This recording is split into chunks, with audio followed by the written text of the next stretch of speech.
ರಾಜ್ ಸರ್ಗೆ sir Uppi sir ಮತ್ತೆ Shivanna sir ಜೊತೆ ನಿಮಗೆ ಈ ಫಿಲ್ಮಲ್ಲಿ ಎಕ್ಸ್ಪೀರಿಯನ್ಸ್ ಹೆಂಗಿತ್ತು ಅಂತ? ಬಹಳ ಚೆನ್ನಾಗಿತ್ತು. ಅಂದ್ರೆ ಯಾವತ್ತೂ ಕೂಡ ಅಂದ್ರೆ ಫಸ್ಟಿಗೆ ಒಂದು ಭಯ ಇತ್ತು, ಈಗ ಹೆಂಗೆ ಅಂದ್ರೆ ಹೇಗೆ ಅಕ್ಸೆಪ್ಟ್ ಮಾಡ್ತಾರೋ, ಏನ್ ಕತೆ, ಹೇಗಿರ್ಬೇಕು. ಫಸ್ಟ್ ಆಫ್ ಆಲ್ ನಿಮಗೆ ಯಾವಾಗ ಅವ್ರ ಪಕ್ಕ ಕೂತ್ಕೊಳ್ಳೋದು ಹೆಂಗೆ ಅಂತ ಗೊತ್ತಾಗಲ್ಲ, ಆಗ ಎಲ್ಲದೂ ಕಷ್ಟ ಆಗ್ತಾ ಹೋಗುತ್ತೆ. ನಾನು ಹಿಂಗ್ ಕೂತ್ಕೊಂಡ್ರೆ ಅವ್ರು ಏನ್ ಅನ್ಕೋತಾರೆ, ಹಿಂಗ್ ಆ ಥರದ್ದೆಲ್ಲ ತಲೆಗೆ ಬಂದ್ರೆ ಕೆಲವು ಸಲ ಅನ್ಸೋ ಅಂತ ಚಾನ್ಸು ಜಾಸ್ತಿ. ಏನಾಗುತ್ತೆ, ತುಂಬಾ ದೊಡ್ಡವ್ರ ಹತ್ರ ಹೋದಾಗ ಕೆಲವು ಸಲ ಉಸಿರು ಕಟ್ಟುತ್ತೆ, ನಿಮ್ಗೆ ಏನ್ ಮಾಡಿದ್ರೆ ಏನ್ ಅನ್ಕೊಂಡ್ಬಿಡ್ತಾರೋ ಅನ್ನುವಂತ ಭಯ ಬರುತ್ತೆ. ಬಟ್ ಒಂದ್ 2 ನಿಮಿಷ ಅವ್ರನ್ನ ನೋಡ್ತಾ ಇದ್ದಾಗ ನಿಮ್ಗೆ ಅನ್ಸುತ್ತೆ, ಇಲ್ಲ ಇವ್ರು ಮನುಷ್ಯರಾಗಿ ತುಂಬಾ ನೋಡಿದವರು, ಆ ನೋಡಿದ್ರಿಂದ ತುಂಬಾ ಅಕ್ಸೆಪ್ಟೆನ್ಸ್ ಅವರಲ್ಲಿದೆ ಅಂತ. ಆಗ ನಮಗೊಂದು ಇಲ್ಲ ಬಹಳ ಆರಾಮಾಗಿದ್ದಾರೆ ಅಂದ ತಕ್ಷಣ ನಾವಾಗಿರ್ಬೋದು. ಅದಕ್ಕೆ ಅವ್ರಿಗೆ ತುಂಬಾ ದೊಡ್ಡ ಥ್ಯಾಂಕ್ಸ್ ಹೇಳ್ತೀನಿ ಮೊದಲಿಗೆ. ಅಂಡ್ ಜೊತೆಗೆ ಅವ್ರ ಜೊತೆ ಇದ್ದಿದ್ದು ನನಗೆ ದೊಡ್ಡ ಭಾಗ್ಯ ಆದ ಕಾರಣ ನಾನು ಇಂಟರ್ವ್ಯೂವರೇ ಆಗಿದ್ದೆ. ಈಗಲೂ ನಾನು ಅವ್ರ ಹತ್ರ ಹೇಳಿದೆ, ನನ್ನ ಹತ್ರ ಸುಮಾರು ಪ್ರಶ್ನೆ ಇದೆ ಅಂತ. ನಾನು ಅವ್ರು ಆಕ್ಚುಲಿ ಬರ್ಕೊಂಬಂದಿದ್ದಾರೆ ಚೀಟಿಲಿ ನಿಮ್ಮ ಹತ್ರ ಪ್ರಶ್ನೆ ಕೇಳಾಯ್ತು ಮಧ್ಯೆ. ಅದು ಯಾಕೆ ಅಂದ್ರೆ ನನಗೆ ಉಪ್ಪಿ ಸರ್ ಒಪ್ಕೊಳ್ಳಿ ಬಿಡ್ಲಿ, ನಮ್ಮ ಗುರುಗಳಾದ ಅಂತ ಹೇಗೆ ಕರೆದ್ರು ಅದು ನನಗೆ ಅವ್ರ ಗುರುನೇ, ಅದ್ರೇನು ನಂಗೆ ಡೌಟ್ ಇಲ್ಲ. ಅವರೆಲ್ಲ ಯೂತ್ಸಿಗೂ ಗುರುಗಳೇ ಸರ್, ಎಲ್ಲ ಯೂತ್ಸಿಗೂ ಗುರುಗಳೇ ಅವರು. ಹೌದು ಅದೇ ರೀತಿ ಶಿವಣ್ಣ ಅವರು ಕೂಡ, ಅವರ ಅನುಭವ, ಅವ್ರು ಮಾಡಿರುವಂತ ಸಿನಿಮಾ ನಾವು ನೋಡ್ಕೊಂಡು ಬೆಳೆದವರಲ್ವಾ, ಹಾಗೆ ಎಷ್ಟು ತಿಳ್ಕೊಂಡ್ರು ಕೂಡ ನಮ್ಗೆ ಇದೇ ಫಿಲ್ಮ್ ಸ್ಕೂಲ್ಗಳು. ಹಾಗಾಗಿ ನಾನು ಈ ಅವಕಾಶಗಳನ್ನ ಅವ್ರ ಹತ್ರ ಪ್ರಶ್ನೆ ಕೇಳೋದು ಅದರಲ್ಲೇ ಕಳೀತಾ ಇದ್ದೆ. ಹಾಗಾಗಿ ನನ್ ಭಾಗ್ಯ ಅದಷ್ಟೇ. ನಿಮ್ಗೆ ಹೇಗೆ ಇಲ್ಲಿ ಕೂತ್ಕೊಳ್ಳೋದು ನಿಮ್ಗೆ ಭಾಗ್ಯ ಅಂತ ಅನ್ಸುತ್ತೋ, ನನಗೆ ಅವ್ರ ಜೊತೆ ಗುಡ್ ಆಪರ್ಚುನಿಟಿ ಸರ್ ಇದು. Thank you so much. So sweet. ನನ್ನ ಹೆಸರು ಪುನೀತ್ ಅಂತ. ಸೊ ಅದಕ್ಕೆ ಅಪ್ಪ ಅವರು ಆಮೇಲೆ ಅಣ್ಣ ಅವ್ರದ್ದು ಫೋಟೋನು ಇದೆ. ದೊಡ್ಡ ಅಭಿಮಾನಿ ಅವಾಗಿಂದ. ಒಂದು ಶಿವಣ್ಣ ಅವ್ರಿಗೆ, ಉಪ್ಪಿ ಸರ್ ಆಮೇಲೆ Raj Shetty sir successful directors and Shivanna legendary actor. So Arjun Janya sir first movie ಇದು ಡೈರೆಕ್ಷನ್ದು. ಸೊ ನೀವು ನಿಮ್ಮ ಎಕ್ಸ್ಪೀರಿಯನ್ಸ್ ಎಲ್ಲ ನೋಡಿ ಅರ್ಜುನ್ ಜನ್ಯ ಸರ್ ಜೊತೆ ಆ್ಯಕ್ಟಿಂಗ್ ಮಾಡಬೇಕಾದ್ರೆ ನೀವು ಅವ್ರ ಡೈರೆಕ್ಷನ್ ಹೇಗೆ ರೇಟ್ ಮಾಡ್ತೀರಾ, ಆ್ಯಂಡ್ ನಿಮ್ಗೆ ಏನು ಇಷ್ಟ ಆಯಿತು ಅವ್ರು ಏನು ಸಜೆಸ್ಟ್ ಮಾಡ್ತೀರಾ ನೀವು ಅವ್ರಿಗೆ, and what vent very well ಅಂತ ನಂದು ಪ್ರಶ್ನೆ ಇದ್ದಿದ್ದು. ಅರ್ಜುನ್ ಜನ್ಯ ಬಗ್ಗೆ ಹೇಳ್ಬೇಕಾದ್ರೆ ಫಸ್ಟ್ ನಾನು ಕತೆ ಹೇಳಿದಾಗಲೇ ನನಗೆ ಐ ನಾಟ್ ಎಕ್ಸ್ಪೆಕ್ಟ್ ಆ ರೀತಿ ಆ ಲೆವೆಲ್ ಥಾಟ್ ಪ್ರಾಸೆಸ್ ಇರುತ್ತೆ ಅರ್ಜುನ್ ಜನ್ಯಗೆ ಅಂತ ಅನ್ಕೊಂಡೆ. ಯಾಕಂದ್ರೆ ಮ್ಯೂಸಿಕಲಿ ಬಟ್ ಹೆಂಗ್ ಬಂತು ಅನ್ನೋದಕ್ಕೆ ಉಪೇಂದ್ರ ಚೆನ್ನಾಗಿ ಹೇಳ್ತಾರೆ, ಅದನ್ನ ಕರೆಕ್ಟಾಗಿ ಹೇಳಿದ್ರು ಅವರು. ಸಿನಿಮಾ ಮಾಡಿ ತೋರಿಸಿದ್ರಲ್ಲ, ಅದನ್ನ ಅನಿಮೇಷನ್ಲಿ ಮಾಡಿ ತೋರಿಸಿದಾಗ ನಮಗೆ ನೀಟ್ನೆಸ್ ಗೊತ್ತಾಗ್ತದೆ, ವರ್ಕ್ ನೀಟ್ನೆಸ್ ಗೊತ್ತಾಗ್ತದೆ. ಬಟ್ ಇದೇ ಬೇಕು ಅಂದಾಗ ಪ್ರೊಡ್ಯೂಸರ್ ಸಪೋರ್ಟ್. ಅಂದ್ರೆ ಪಿಕ್ಚರ್ ನಿಮಗೆ ತೋರಿಸ್ಬಿಟ್ಟು ಹೆಂಗಿದೆ ಅಂದ್ರೆ ಏನಂತೀರ ನೀವು? ಅವ್ರ ಬಗ್ಗೆ ಏನು ಹೇಳಕ್ ಸಾಧ್ಯ ಅಲ್ವಾ? ಸೊ ಆ ಥರ ಅವರು ಸಿನಿಮಾನ ಬರೀ ಕತೆ ಹೇಳಿಲ್ಲ, ಸಿನಿಮಾನ ತೋರಿಸಿ ಇದೇ ಥರ ಶಾರ್ಟು ಹಿಂಗೆ ತೆಗಿತೀನಿ, ಲೋ ಆ್ಯಂಗಲ್, ಈ ಥರ ಎಲ್ಲ ಮಾಡಿಬಿಟ್ಟಿದ್ರು. ಇನ್ನೊಂದು 5 ವರ್ಷದಲ್ಲಿ ಕತೆ ಗೀತೆ ಹೇಳೋದಲ್ಲ, ಸಿನಿಮಾ ಮಾಡಿ ನೋಡ್ಕೊಳ್ಳಿ ಸಿನಿಮಾ ನಂದು ಹೆಂಗಿದೆ ಅಂತ. ಹೌದಾ ಸರ್? ಏನು ಎಲ್ಲ ಟೆಕ್ಸ್ಟು ವಿಡಿಯೋ ಬಂದ್ಬಿಟ್ಟಿದೆ, ಎಲ್ಲ ಮಾಡಿ ಎಲ್ಲ ಸರ್ ನೋಡಿ ಸರ್ ಸಿನಿಮಾ ಹೆಂಗಿದೆ ಹೇಳಿ ಸರ್ ಅಂತ. ಸಿನಿಮಾ ಎಲ್ಲ ಮಾಡಿ ಆಂಕರಿಂಗ್ ಎಲ್ಲ ಮಾಡಬೇಡಿ, ಓಕೆನಾ? ಅದೆಲ್ಲ ನಾನೇ ಮಾಡ್ತಿರ್ತೀನಿ. ಇಲ್ಲಮ್ಮ, ಏನೇ AI ಮಾಡಿದ್ರು ಮನುಷ್ಯ ಮಾಡಿದ್ರೆ ಮನುಷ್ಯನೇ. ಆ ಫೀಲಿಂಗ್ ಏನೋ ಒಂಥರ ಟಾಯ್ ಬಂದಂಗೆ ಇರುತ್ತೆ. ಒಂದೇ ನಿಮಿಷ, ನೀವು ಪ್ರಶ್ನೆ ಕೇಳಕ್ಕಿಂತ ಮುಂಚೆ ಆಕ್ಚುಲಿ ನಮ್ಮ ಶೂಟಿಂಗ್ ನೋಡಕ್ಕೆ ಗೀತಕ್ಕ ಬಂದಿದ್ದಾರೆ. ನಮ್ಮ ಪ್ರೀತಿ ಅನ್ನಪೂರ್ಣೇಶ್ವರಿ ಅವರು. ಕ್ರಿಸ್ಮಸ್ಗೆ ಎಲ್ಲ ಕಡೆ ತಾತ ಬಂದರೆ, ನಮ್ಮ ಕರ್ನಾಟಕದಲ್ಲಿ ಡೈರೆಕ್ಟ್ಗಳ ಅಪ್ಪ ಕರುನಾಡ ಚಕ್ರವರ್ತಿ, ಆಮೇಲೆ ಶೆಟ್ರು ಫ್ರೆಂಡು ರಾಜ್ ಶೆಟ್ಟಿ ಬರ್ತಿದ್ದವ್ರೆ. ಸೊ ಕ್ರಿಸ್ಮಸ್ಗೆ ಈ ಸತಿ ಎಲ್ಲ ಹೀರೋನೇ ಇದ್ದಾರೆ, ಹೀರೋಯಿನ್ ಯಾರು ಅಂತ ನನ್ನ ಪ್ರಶ್ನೆ. ಆಕ್ಚುಲಿ ಲಾಸ್ಟ್ ಅಲ್ಲಿ ಬಂದ್ರು ಹೀರೋಯಿನ್ ಒಬ್ರು ಮಾಡಿದ್ದಾರೆ, ಕೌಸ್ತುಭ ಮಣಿ ಅಂತ ಒಬ್ರು ಇದ್ದಾರೆ. ಇದ್ರಲ್ಲಿ ಈ ಸಿನಿಮಾದಲ್ಲಿ ಟಿಪಿಕಲ್ ಹೀರೋಯಿನ್ ಆ ತರದ್ದಿಲ್ಲ. ಅಂದ್ರೆ ಇದ್ರಲ್ಲಿ ಇರೋವಂಥದ್ದು ಎಲ್ಲದೂ ಕೂಡ ಒಂದು ಆ ಪಾತ್ರಗಳು, ಹಾಗಾಗಿ ಪಾತ್ರಗಳಿದೆ. ಸುಧಾರಾಣಿ ಮ್ಯಾಮ್ ಇದ್ದಾರೆ, ಕೌಸ್ತುಭ ಮಣಿ ಅವರಿದ್ದಾರೆ, ಅವರೆಲ್ಲರೂ ಕೂಡ ಫೀಮೇಲ್ ಲೀಡ್ ಅನ್ನ ನಿರ್ವಹಿಸ್ತಾರೆ. ಎಷ್ಟು ಆ ಪಾತ್ರಕ್ಕೆ ಬೇಕು ಅಷ್ಟು ಎಲ್ಲರೂ ಕೂಡ ಇದೆ. ಇಲ್ಲ, ಶೆಟ್ರಿಗೆ ಹೀರೋಯಿನ್ ಅವರು. ಹೌದು ಹೇಳಿ ಸರ್. ಶಿವಣ್ಣ ಆಮೇಲೆ ಉಪ್ಪಿ ಸರ್ ಅವರು ಹಿರಿಯ ನಟರು, ಹಿರಿಯ ನಿರ್ದೇಶಕರು, ನೀವು ಕಿರಿಯ ನಟರು. ಆಮೇಲೆ ಇವರು ಅರ್ಜುನ್ ಜನ್ಯ ಬಂದ್ರೆ ಹೆಂಗೆ ಸರ್ ನೀವು ಯಾವತ್ತಿದ್ರು? ಸೊ ನಿಮ್ 4 ಜನದ ಸಮಾಗಮದಲ್ಲಿ ಏನ್ ಕಲ್ತ್ರಿ? ಹಿರಿಯರಿಂದ ಏನ್ ಕಲ್ತ್ರಿ, ಕಿರಿಯರಿಂದ ಏನ್ ಕಲ್ತ್ರಿ? ಐ ಥಿಂಕ್ ನಾನು ಅರ್ಜುನ್ ಜನ್ಯ ಅವರಿಂದ ಕಲಿಬೇಕಾಗಿರುವಂತದ್ದು ಒಂದು, ಅವರಿಗಿರುವಂತ ಹಠ, ಮತ್ತು ಒಂದು ಸಿನಿಮಾನ ಇಷ್ಟು ಲಾಂಗ್ ಟೈಮ್ ಸಸ್ಟೈನ್ ಮಾಡ್ಕೊಳ್ಳೋದಿದಲ್ವಾ, ಎನರ್ಜಿ ಮತ್ತೆ ಇಂಟ್ರೆಸ್ಟ್, ಅದು ಕಷ್ಟದ ಕೆಲಸ ಅಲ್ವಾ ಬಾಸ್? ಕೆಲವು ಸಲ ನಾವು ಮಾಡ್ತಾ ಎಲ್ಲೋ ಒಂದ್ ಕಡೆ ಬೇಕಿತ್ತ ಅಂತ ಅನ್ಸುತ್ತೆ. ಯಾವ್ದೋ ಸಪೋರ್ಟ್ ಇಂದ ಡೌನ್ ಆಗುತ್ತೆ. ಪ್ರೊಡ್ಯೂಸರ್ ಫಸ್ಟ್ ಇರ್ತಾರೆ, ಲಾಸ್ಟ್ ಏನ್ ಮಾಡ್ತಾರೆ, ಸಾಕು ಸರ್ ಅಲ್ವಾ? ನಿಮ್ಗೆ ಎಕ್ಸ್ಪ್ಲೇನ್ ಆಗಿರ್ಬೇಕು, ಗೊತ್ತಾಗ್ತಿದೆ. ಸೊ ಅದು ಅಂತ ಹೇಳ್ಬೋದು. ನೋಡಿ, ಶಿವಣ್ಣ ಅವರಿಂದ ಯಾವಾಗ್ಲೂ ನೀಗದ ಒಂದು ಹಸಿವಿದೆ. ಏನಾದ್ರೂ ಒಂದು ಕೊಡ್ಬೇಕು ಅಂತ. ಅದು ಕಲ್ತಿದ್ದೀನಿ ಅಂತ ಹೇಳಲ್ಲ, ಅದನ್ನ ಅಬ್ಸರ್ವ್ ಮಾಡಿದೀನಿ ಅಂತ ಹೇಳ್ಬೋದು. ಕಲ್ತಿದ್ದೀನ ಇಲ್ವೋ ಅದನ್ನ ಮುಂದೆ ಕೆಲಸ ಮಾಡಿದಾಗ ಗೊತ್ತಾಗುತ್ತೆ. ಅಂಡ್ ಉಪ್ಪಿ ಸರ್ ಅಲ್ಲಿ ಯಾವುದು ನಾನು ಮಾಡಿಲ್ಲ ಅನ್ನುವಂತಹ ಒಂದು ಏನ್ ಹೇಳ್ತೀನಿ ಹಂಬಲ್ನೆಸ್ ಇದೆ ನನಗೆ. ಅದಾದ್ಮೇಲೆ ಉಪ್ಪಿ ಸರ್ ಹತ್ರ ಒಂದು ಪ್ರಶ್ನೆ ಕೇಳಬೇಕು. ಅಷ್ಟೇ ಅಲ್ವ ಮಗ ಪ್ರಶ್ನೆ? ಬಾಸ್, ನೀವು ಏನೇ ಹೇಳಿದ್ರು ತುಂಬಾ ಹಂಬಲ್ ಆಗಿರ್ತೀರಾ, ನೀವು ಅದನ್ನ ಒಪ್ಕೊಳ್ಳಲ್ಲ. ಬಟ್ ಆದ್ರೆ ನಿಮ್ಮ ಸಿನಿಮಾ ಅಂತ ಬಂದಾಗ ನೀವು ನಿಮ್ದೇ ಹೆಸರು ಇಟ್ಕೋತೀರಾ, ಉಪೇಂದ್ರ ಅಂತ ಇಟ್ಕೋತೀರಾ. ಆಗ ಗಾಂಧಿನಗರ ಇವ್ನು ಯಾರು ಗುರು ಡೈರೆಕ್ಟರ್, ಅವನ ಹೆಸರೇ ಇಟ್ಕೊಂಡು ಸಿನಿಮಾ ಮಾಡ್ತೀರಲ್ಲ, ಎಂತ ನಾರ್ಸಿಸಿಸ್ಟ್ ಇರ್ಬೋದು ಅಂತ ಹೇಳಿಲ್ವಾ? ಅಥವಾ ನೀವು ಹೆಂಗ್ ಕೌಂಟರ್ ಮಾಡಿದ್ರಿ ಅಂದ್ರೆ ಅರ್ಥನೇ ಆಗಲ್ಲ. ಈಗ ನಾನೊಂದು ಸಿನಿಮಾ ಮಾಡ್ತೇನೆ ರಾಜ್ ಅಂತ ಇಟ್ಕೊಂಡು, ನನಗೆ ಹೆಂಗ್ ಇಟ್ಕೊಳ್ಳೋದು ಇದು ಅಂತ ಗೊತ್ತಾಗಲ್ಲ. ಅದ್ ಹೆಂಗ್ ಇಟ್ಕೊಂಡ್ರಿ, ಆ ಥಾಟ್ ಹೆಂಗ್ ಬಂತು, ಅದನ್ನ ಆಗ ಗಾಂಧಿನಗರ ಏನ್ ಹೇಳ್ತು ನೀವು ನಂಗೆ ಅರ್ಥನೇ ಆಗಿಲ್ಲ. ಒಂದು ಇದಿದೆ ಗುರು ಇಂಗ್ಲಿಷ್ ಅಲ್ಲಿ, fools rushes where angels are fear to tread. Beautiful life. ಏನಂದ್ರೆ ದೇವತೆಗಳು ಹೆದರೋ ಜಾಗಕ್ಕೆ ಮೂರ್ಖ ನುಗ್ಬಿಡ್ತಾನೆ. ಈ ಏನೂ ಗೊತ್ತಿಲ್ದಿರೋನು ಒಂದೇ, ಎಲ್ಲ ಗೊತ್ತಿರೋದು ಆತರ. ನಾನು ಅಂತ ಟೈಟ್ಲ್ ಗುರು ಆಕ್ಚುಲಿ. ಹೌದಾ? ನೋಡಿ ಇದು ನಾನು ಅನ್ನೋದೇ ಪಿಕ್ಚರ್ ಟೈಟ್ಲ್. ನಾನು ಗಿನ್ನ ಉಪೇಂದ್ರ ಇವಾಗ ಫೇಮಸ್ ಅಲ್ಲ, ಉಪೇಂದ್ರ ಇಟ್ಕೊಂಡ್ ಯಾರೋ ಹೇಳಿದ್ರು ಉಪೇಂದ್ರ ಇಟ್ಬಿಡಿ. ಉಪೇಂದ್ರ ಹೌದು ಚೆನ್ನಾಗಿರುತ್ತಲ್ವಾ ಅಂತ. ಆ ಪಿಕ್ಚರ್ಗೂ ಅದಕ್ಕೆ ಏನ್ ಗೊತ್ತಿಲ್ಲ, ಏನೋ ಇಟ್ಟಿದ್ದಷ್ಟೇ. ಅದೊಂದು ಫಾಂಟು, ಅದ್ರಲ್ಲೊಂದು ರೋಸು, ಸಿಂಬಾಲಿಕ್ ಆಗಿರುತ್ತೆ. ಸಿಂಬಾಲಿಕ್ ಆಗಿ. ಅಲ್ಲ ಮತ್ತೆ ಇದು ಈ ಐಡಿಯಾ ಇತ್ತ ಬಾಸ್ ಅಥವಾ ನಾವು ಹುಡುಕಿದ್ದ? ಹೂ ಅಂದ್ರೆ ಉಪೇಂದ್ರ ಇದೇ ಬೇಕು ಹೀರೋ? ಅದೆಲ್ಲ ಸಿಂಕ್ ಮಾಡಿ ಈ ಮಹಾನುಭಾವರುಗಳು ಹೇಳಿದ್ರು. ಸೀರಿಯಸ್ಲಿ ನಿಜ ಹೇಳ್ಬೇಕು boss. ಹೂ ಅಂದ್ರೆ ಉಪೇಂದ್ರ, ಪೇ ಅಂದ್ರೆ ಪ್ರೇಮ, ರಾ ಅಂದ್ರೆ ರವೀನಾ, ದಾ ಅಂದ್ರೆ ದಾಮಿನಿ. ನಾನು ಎಲ್ಲಿಂದ ಹುಡುಕ್ತಾರಪ್ಪ ಆತರ ಹುಡುಕಿ, ಆತರ ನಮಗೆ ಹಂಗೆ ಇದ್ದಿದ್ದು.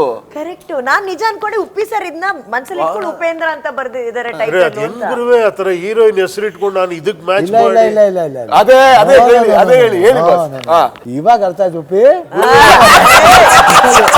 ಬರ್ಬೇಕು ನಾವು ಅಪ್ಪ. ಅಯ್ಯೋ ಇವ್ರೆ ರವೀನಾ ಟಂಡನ್ ಡೇಟ್ ಸಿಗುತ್ತೆ ಅಂತ ಗೊತ್ತಿತ್ತ ಫಸ್ಟ್ ಆಫ್ ಆಲ್ ನನಗೆ. ಇಲ್ಲ ನೀವು ಹಠ ನಿಮ್ದು. ಬಾಸ್ ನಿಜ ಹೇಳಿ ನೀವು. ಹೌದಣ್ಣ. ಬಾಸ್ ನಿಜ ಹೇಳಿ. ಇಲ್ಲ ಗುರು ದೇವ್ರಣ್ಣ ಇರೋದು, ಅದಕ್ಕೆ ನೀವು ಹೊಗಳಿದಾಗ ನಾಚಿಕೆ ಆಗೋದು. ಸುಮ್ಮನೆ ಈಗ ಏನಿಲ್ಲ ಅಂತ ಹೇಳೋದು. ಸಾಂಗು ಏನಿಲ್ಲ ಅಂತಾನೆ ಬರ್ದ್ಬಿಟ್ಟು. ಹೌದು. ಏನಿಲ್ಲ ನಿಜದಂತಿರುವ ಸುಳ್ಳಲ್ಲ, ಸುಳ್ಳುಗಳೆಲ್ಲ ನಿಜವಲ್ಲ. ಏನ್ ಸರ್ ಅದು? ಸಾರಿ ನಾನು ಅಲ್ಲ, ಅದು ಇದು ಓನಲ್ಲ ನೀನಲ್ಲ, ಕರಿಮಣಿ ಮಾಲೀಕ ನೀನಲ್ಲ. ಮತ್ತೆ ಹೇಳ್ತಾರೆ ಕರಿಮಣಿ ಮಾಲೀಕ ನೀನಲ್ಲ. ಯಾಕೆ ಸರ್ ಅದು? ಏನಿಲ್ಲ ಅಂತ ಹೇಳ್ತಾರದು ಇವರು. ನನ್ನ ಹತ್ರ ಏನಿಲ್ಲಪ್ಪ ಅಂದ್ರೆ ನಿಮ್ಮ ಹತ್ರ ಏನಿಲ್ಲ ಅಂತ ಇವರು. ನನ್ನ ಹತ್ರ ಏನಿಲ್ಲ, ಇಲ್ಲ ಏನಿಲ್ಲ. ನೀನಲ್ಲ. ಪಾಪ ಇವರು ಒಂದು ಕ್ವಶನ್ ಕೇಳ್ಬೇಕು ಅಂತ ಆಗಿಂದ ಹೆಂಗ್ ಕೂತಿದ್ದಾರೆ ಅಂದ್ರೆ, ನಿಮ್ದು ಆಯ್ತಾ ಮುಗಿತಾ? Hello sir. ನಮಸ್ತೆ ಸರ್, ನನ್ನ ಹೆಸರು ಪ್ರವೀಣ್ ಅಂತ ಕನಕಪುರದಿಂದ ಬಂದಿದ್ದೀನಿ. ನನ್ನ ಪ್ರಶ್ನೆ ಬಂದು ಉಪೇಂದ್ರ ಸರ್ ಅವರಿಗೆ.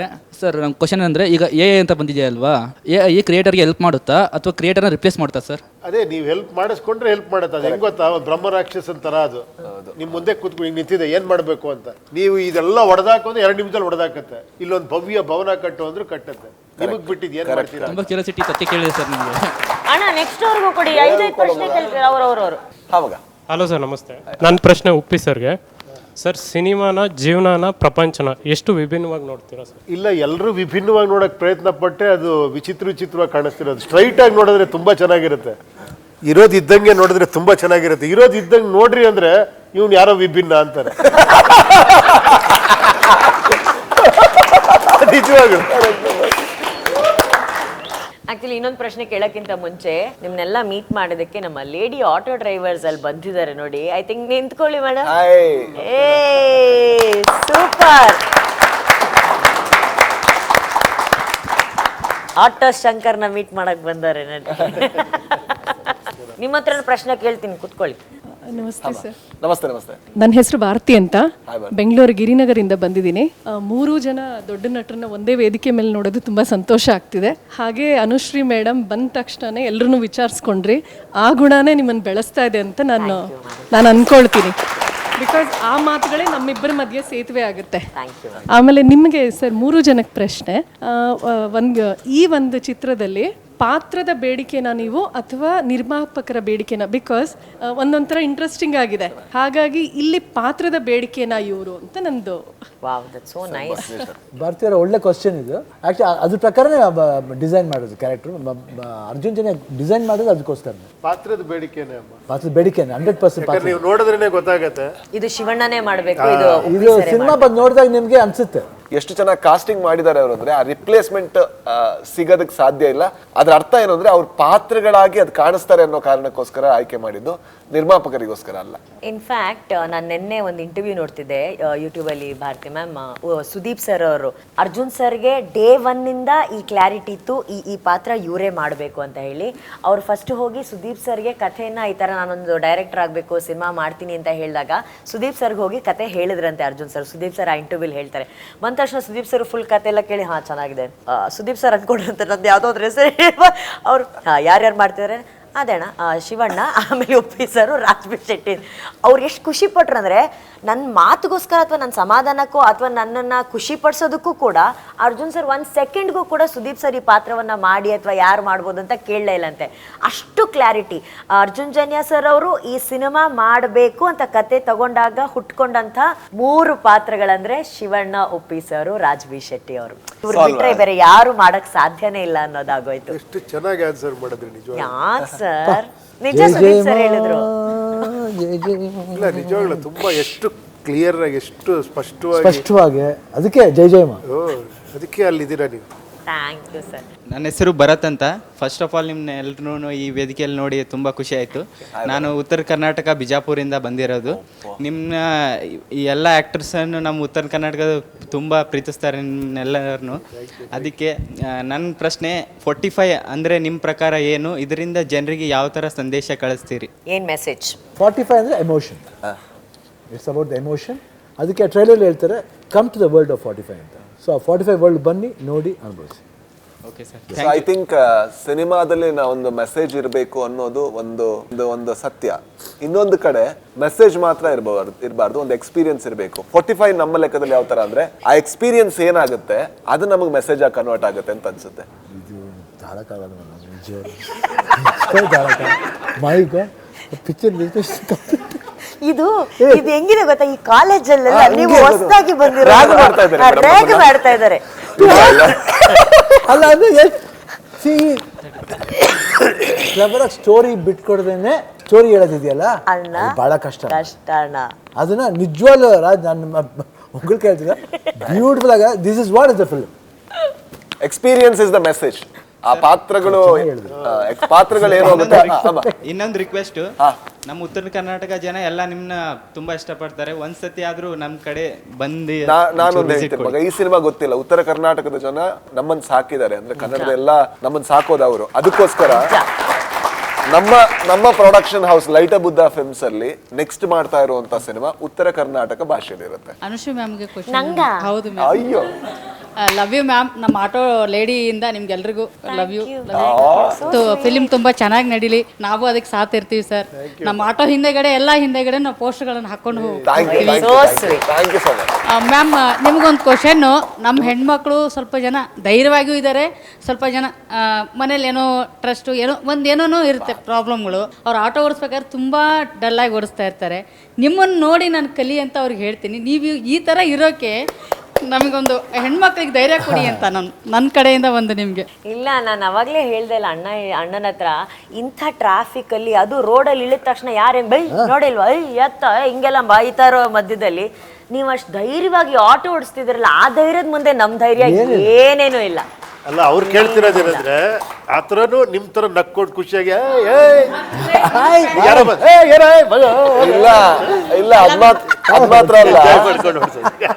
ಅದು ಮಾತ್ರ ಅಲ್ಲ ಅಂದ್ರೆ ನಾನು ಅವ್ರನ್ನ ತುಂಬಾ ಹತ್ತಿರದಿಂದ ನೋಡಿದೀನಿ. ಅವರು ಆಕ್ಚುಲಿ ಇವತ್ತು ಮನೆಗೆ ಬಂದಿದ್ದು ಬೆಳಿಗ್ಗೆ 4 ಗಂಟೆಗೆ. ಓಕೆ, 7 ಗಂಟೆ ತನಕ ಮಲಗಿ ಆಮೇಲೆ ಫ್ರೆಶ್ ಆಗಿ ರೆಡಿ ಆಗಿ ಇಲ್ಲಿಗೆ ಬಂದಿದ್ದಾರೆ. ಇಲ್ಲಿಂದ ಮತ್ತೊಂದು ಪ್ರೋಗ್ರಾಮ್ಗೆ ಹೋಗ್ಬೇಕು, 3.5 ಗಂಟೆ ಟ್ರಾವೆಲ್ ಆಗಿ ಅಲ್ಲಿಗೆ ಹೋಗ್ಬೇಕು. ಬಂದ ಒಂದೇ ಒಂದು ಕಾರಣ ಅಂದ್ರೆ ಶಿವಣ್ಣ, ಉಪ್ಪಿ ಸರ್, ಅರ್ಜುನ್ ಜನ್ಯ ಅವ್ರ ಮೇಲಿನ ಪ್ರೀತಿ. ನಾನು ಹೇಳಕ್ಕಾಗಲ್ಲ, ಅದು ಅವ್ರು ಹೇಳ್ಬೇಕು. ಸೊ ಆ ಪ್ರೀತಿಗೋಸ್ಕರ. ಆದ್ರೆ ಅವ್ರ ಮುಖದಲ್ಲಿ ಸುಸ್ತು, ಪ್ರಶ್ನೆ ಕೇಳಬೇಕಾದ್ರೆ ಒಂದು ಇರಿಟೇಷನ್ ಅದಿಲ್ಲ. ಐ ಥಿಂಕ್ ಹೆಣ್ಣು ಮಕ್ಕಳಲ್ಲಿ ಆ ಕ್ವಾಲಿಟಿ ಇದೆ. ಅವ್ರೊಂದು ಟೀ ಮಾಡಿದ್ರು ಕೂಡ ಅದ್ರಲ್ಲಿ ಆ ಪ್ರೀತಿ ತುಂಬ್ತಾರೆ. ಐ ಥಿಂಕ್ ಅದರಿಂದಾಗಿ ನಾವು ಸರ್ವೈವ್ ಆಗಿದೀವಿ ಗಂಡಸ್ರು ಹೆಂಗೋ. Thank you so much. ಅದೆಲ್ಲ ಶೋ ಮಾಡೋದು ಅಷ್ಟು ಈಸಿ ಅಲ್ಲಮ್ಮ, DKD ತಮಾಷೆನೇ ಅಲ್ಲ, ಬಟ್ ಅವ್ರಿಗಿರೋ ಪೇಷನ್ಸ್ ಇದೆಯಲ್ಲ, ನಾವು ಕಳ್ಕೊತೀವಿ ಪಾಪ, ಆಕೆ ಕಳ್ಕೊಳ್ಳೋದು. ಅದಕ್ಕೆ ಹೆಣ್ಮಕ್ಳು ಸ್ಟ್ರಾಂಗು ಗುರು ಅಂತೀನಿ.